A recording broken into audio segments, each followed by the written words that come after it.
socialist Spencer believes that socialism is a derivative of the militant and feudal type of state and has no natural affiliation with industry.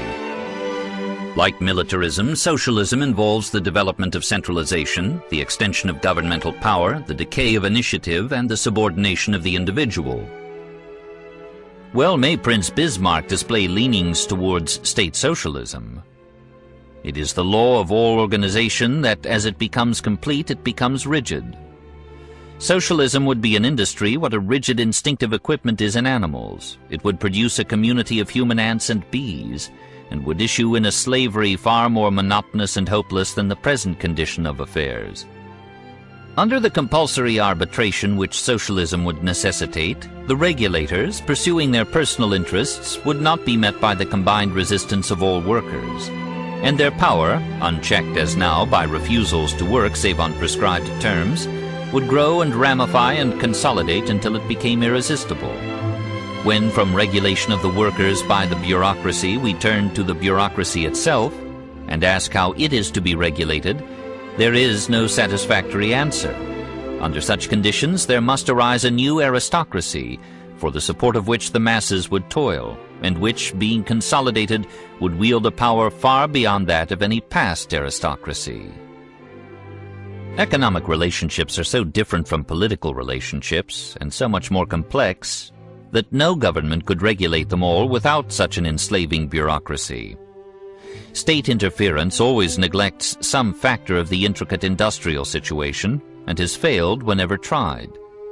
Note the wage-fixing laws of medieval England and the price-fixing laws of revolutionary France. Economic relations must be left to the automatic self-adjustment, imperfect though it may be, of supply and demand. What society most wants it will pay for most heavily, and if certain men or certain functions receive great rewards, it is because they have taken or have involved exceptional risks or pains. Men as now constituted will not tolerate a compulsory equality. Until an automatically changed environment automatically changes human character, legislation enacting artificial changes will be as futile as astrology. Spencer was almost made sick by the thought of a world ruled by the wage-earning class. He was not enamored of trade union leaders so far as he could know them through the refractory medium of the London Times. He pointed out that strikes are useless unless most strikes fail. For if all workers should at various times strike and win, prices would presumably rise in accord with the raised wages, and the situation would be as before. We shall presently see the injustices once inflicted by the employing classes paralleled by the injustices inflicted by the employed classes. Nevertheless, his conclusions were not blindly conservative. He realized the chaos and brutality of the social system that surrounded him, and he looked about with evident eagerness to find a substitute. In the end, he gave his sympathies to the cooperative movement. He saw in this the culmination of that passage from status to contract, in which Sir Henry Maine had found the essence of economic history. The regulation of labor becomes less coercive as society assumes a higher type.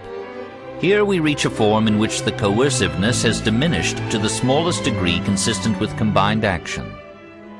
Each member is his own master in respect of the work he does, and is subject only to such rules, established by majority of the members, as are needful for maintaining order. The transition from the compulsory cooperation of militancy to the voluntary cooperation of industrialism is completed.